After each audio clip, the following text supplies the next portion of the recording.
waaw man maa ngi tudd Aminata Lo Dieng dëkk ginnaaw raay di doomu ginnaaw raay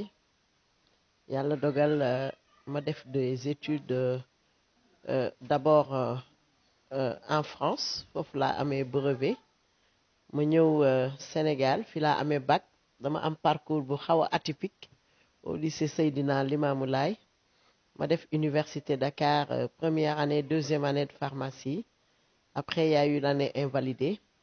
Je suis allé à Bruxelles, def troisième année à quatrième année.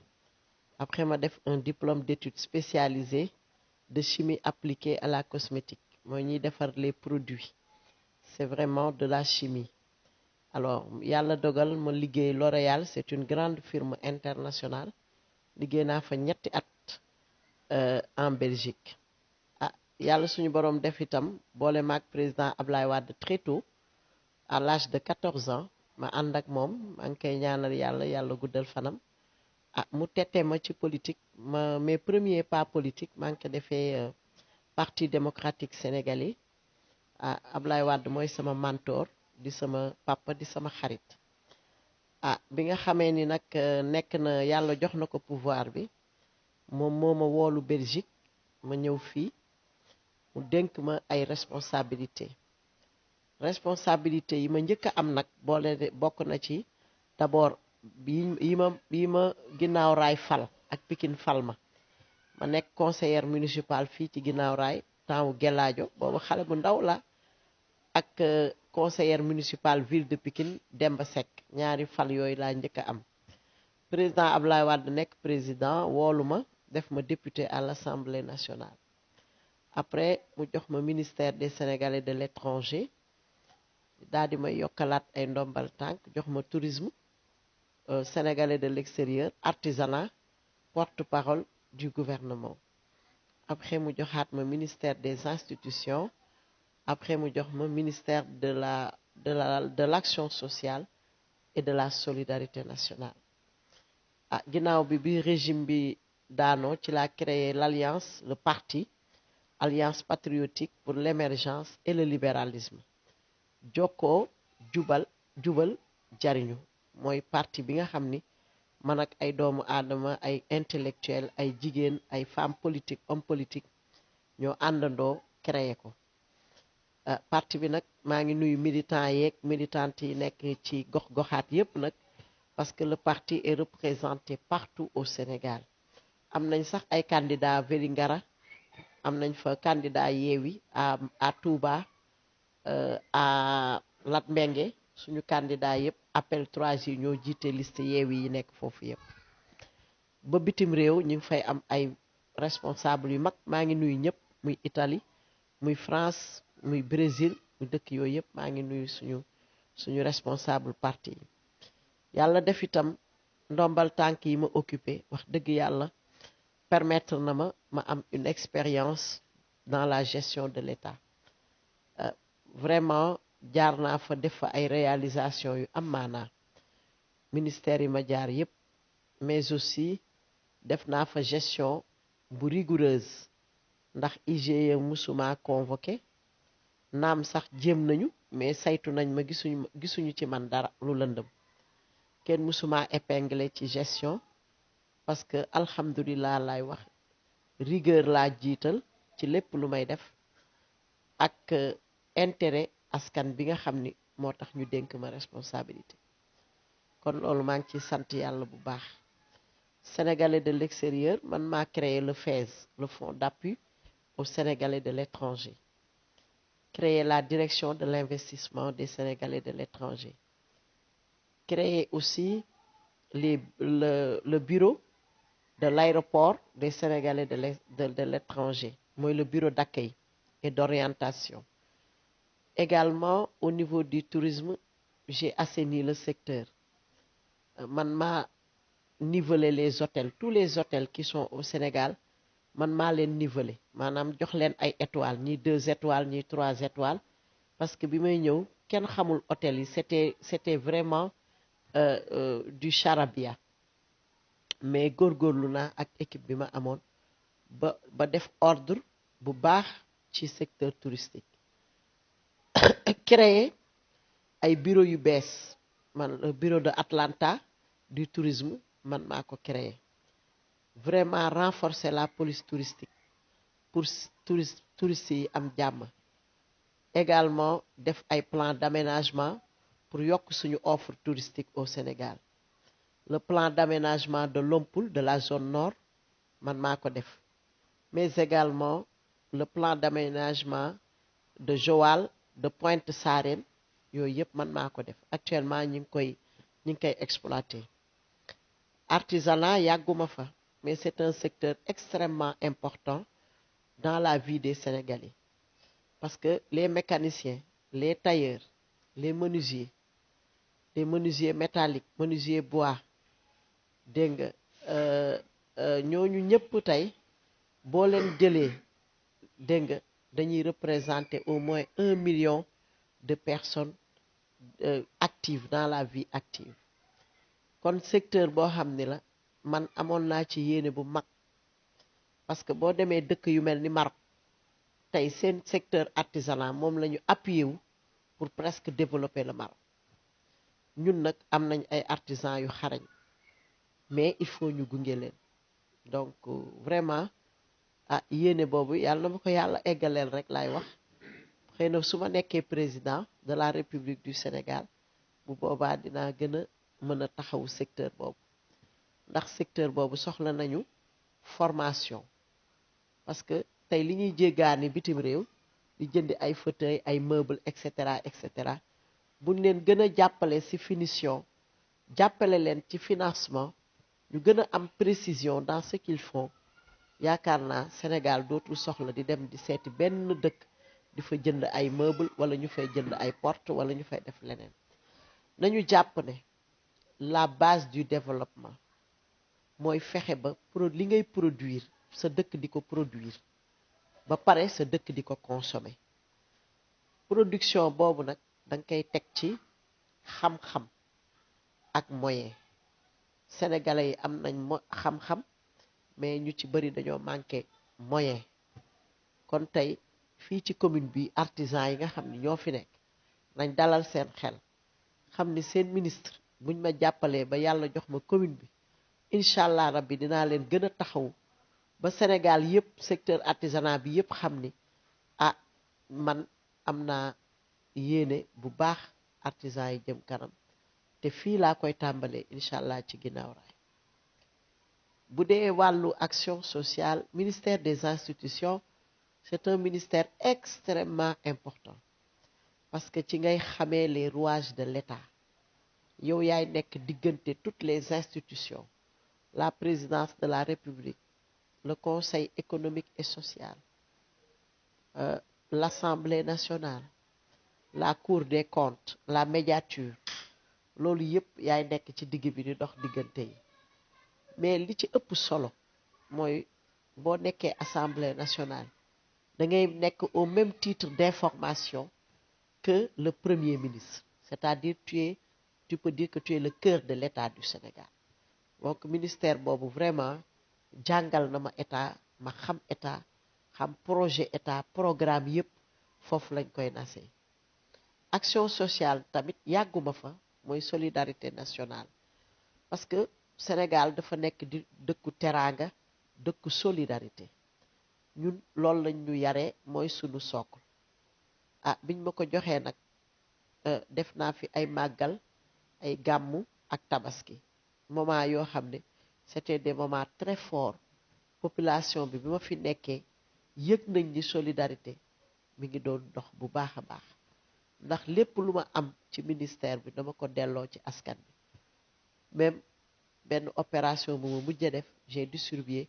3000 moutons à travers le territoire national du jamais vu amul ministre bu ko mës a def Sénégal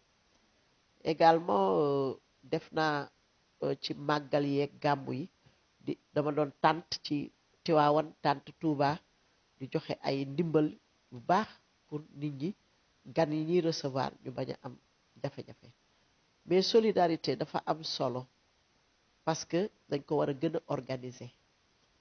li ci kanam rawuli bët sama programme bi ma def pour askanu ginnaaw raay def naa ci bu baax solidarité parce que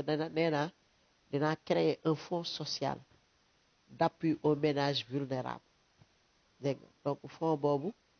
ah yàlla dina dimbali yàlla na ma yàlla dimbali ba ma jot Covid bi parce que fii am na ñàkk ay niveau la mais am na ñoo xam ni seen ñàkk dafa jéggi dayo ñooñu lay njëkk a identifier defar leen ay carte di leen dimbali déjà suivre leen pendant 6 mois fexe ba génne leen ci ñàkk gu metti googu parce que ñàkk gu metti du dimbali kese di nga ko secourir pour quelque temps mais le temps nga koy secourir il faut nga utal ko yoon bu mu jaar ba mën a yor boppam man noonu lay doxalee donc am naa ci vraiment volet social bu am solo ci sama programme mais également am naa ci appui dinaa la liiral point bi ci kanam appui pendant les fêtes religieuses maanaam ay Noël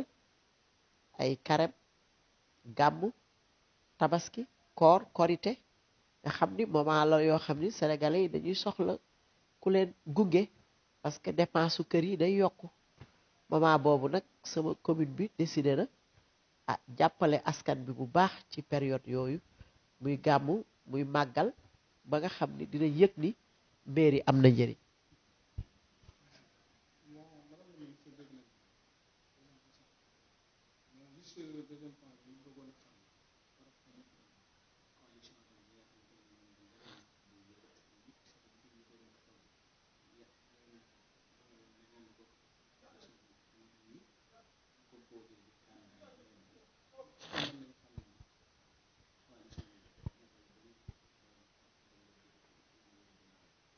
waaw donc Yewwi Askan bi coalition bu mag la man ma bokk ci en tant que chef de parti appel laa duggee ci biir coalition bi ànd ci ak Ousmane Sonko sama frère sama xarit ànd ci bu Pastef ak Khalifa Sall bu Taxawu Sénégal ànd ci ak grand parti bu El Hadj Malick Gakou ànd ci ak leader yu baree bari ñoom Barthélémy Diaz ñëpp a ngi ci biir Yewwi Askan Wi nag mooy yaakaaru askan wi actuellement parce que ginnaaw bu fi président Macky Sall defee 12 ans depuis 2012 mi ngi fi je pense que ñëpp gis nañ son bilan catastrophique lépp lu mu waxoon yoonu yokkute yaakaar naa yoon bi ñi ko jël ñëpp wàññeeku nañ ci poche wàññeeku nañ ci koom-koom wàññeeku nañ bu baax ci dëkkuwaay lépp lu mu dige woon ak ñun gisuñu ci dara au contraire waxoon na fii une gestion sobre et vertueuse mais yaakaar naa ni boo gisee scandale yi am Sénégal ci wàllu foncier scandale yi am Sénégal ci wàllu pétrole scandale yi am Sénégal ci wàllu détournement de deniers publics ak scandale yi am Sénégal ci wàllu gestion gré à gré la ñuy joxe marché yi amatul appel d'offre te loolu bi fi Ablaye Wade nekkee ñoom loolu lañ doon xeex mais yaakaar naa tey jii sénégalais yëpp teg nañ seen bët ni li fi nekkoon moo gën fuuf li fi nekk ndax jalgati yoon la ñuy def recul de la démocratie opposants yi amatuñu jàmm amatuñu salaam lépp lu mu diggee woon defu ko kon tey Yewwi Askan Wi dañoo jóg dajale suñu force dajale suñu xam-xam dajale suñuy moyen am nag un projet de société bu am maanaa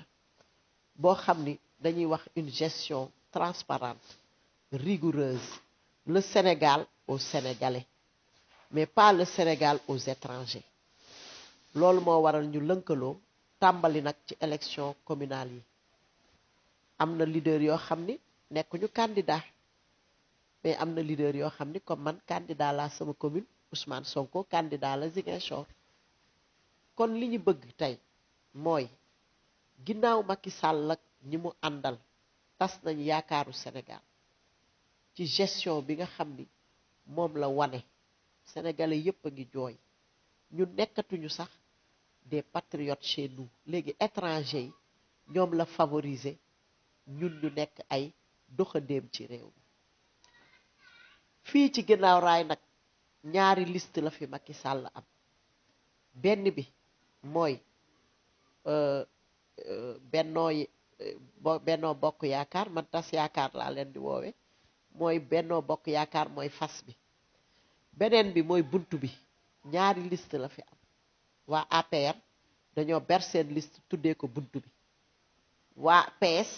ñoom ñoo incarné Bennoo Bokk Yaakaar képp koo xam ne sa yaakaar tas na ci Macky Sall képp koo xam ne sa yaakaar tas na ci réew mi am nañ offre politique bu bees mooy Yewwi Askan Wi damay demander ci commune bi ak au niveau national sénégalais yépp nga xam ni sëngéem nañu sonn nañu Macky Sall tas na sunu yaakaar également buggoo Macky Sall def 3e mandat na nga voté la liste Yewwi Askan Wi ñun nag rawatina ñun fii ci ginnaaw raay dañoo am un maire sortant mu gérer pendant 7 ans 700 millions par année ça fait à peu près 5 milliards parce que le budget est prévisionnel yi saay c'est 700 millions yi saay mu dem ba 800 millions mais tey buñ ko laajee bilan ni Macky tasee sunu yaakaar ci réew mi noonu la maire bi tasee sunu yaakaar fii ci ginnaaw raay ndóol gi metti na ndox mi dugg na ci ndox kër yi nit ñi kër da ngay gis kër entier kenn liggéeyu fa jigéen ñi ñooy daw di dugg ci marché yi di jaay ay table di def lu nekk pour joindre les deux bouts pour assurer les 3 repas aujourd'hui dans notre commune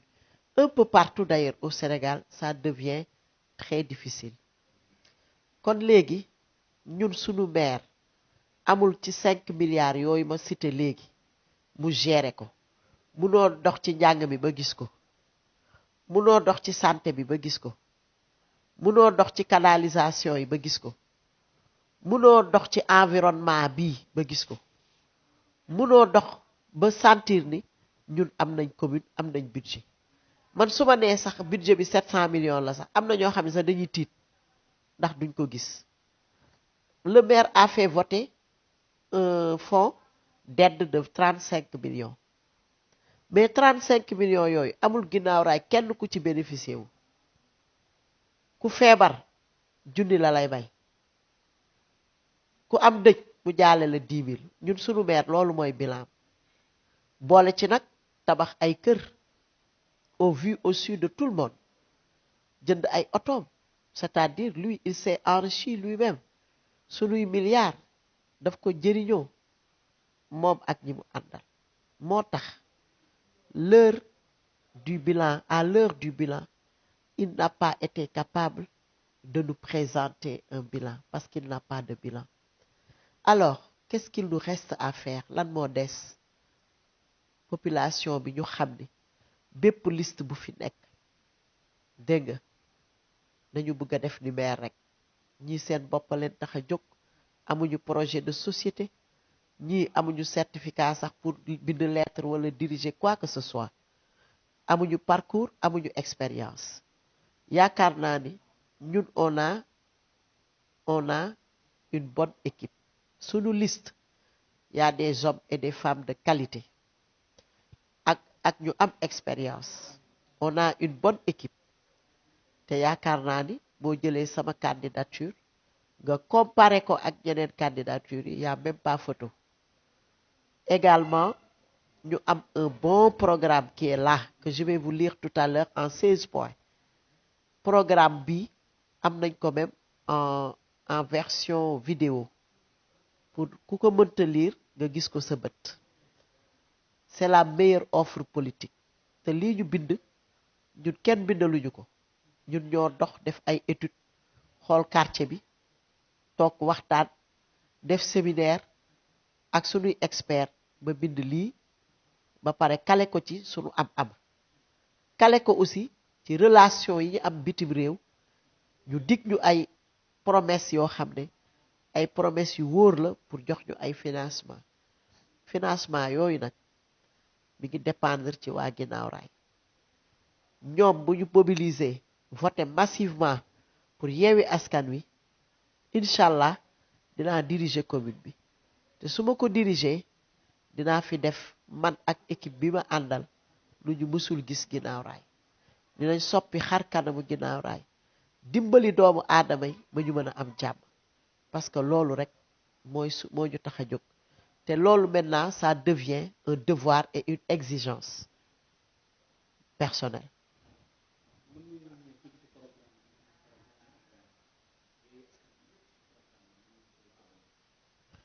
waa xam nga programme yaa programme et programme am na ñoo xam ni ñu bari dañuy dem bind rek jox la xam nga bind joxe moom yomb na mais jëfe ko moo ëpp solo ñun nag lii balaa ñu koy bind lii 16 points la fukki point ak juróom benn def nañ études yi xam population bi 37 000 habitants la 70 hectares moo nekk Guinaw Rail mais 70 hectares yi lépp dañ ko tabax pratiquement kon li ci des pour ñu liggéey ko bariwul pavage bi rue yeeg ruelle yi bariwul li ñu njëkk a wax ñun suñu priorité mooy fexe ba assainissement bi fi Ablaye Wade tàmbali woon ñu eggale ko parce que loolu mooy assainissement tuyau yi fi maire dugal du assainissement du dara ay tuyau la gas rek dugal ay PVC moo tax fépp a ngi bloqué mais am na tuyau yu mag yi fi président Wade tàmbali woon moo waral kër yu bari jóg pour ñu yaatal yoon yi dugal canal yi bien vrai que assainissement n'est pas une compétence transférée mais comme tàmbali na excusez-moi comme tàmbali na dinañ fexe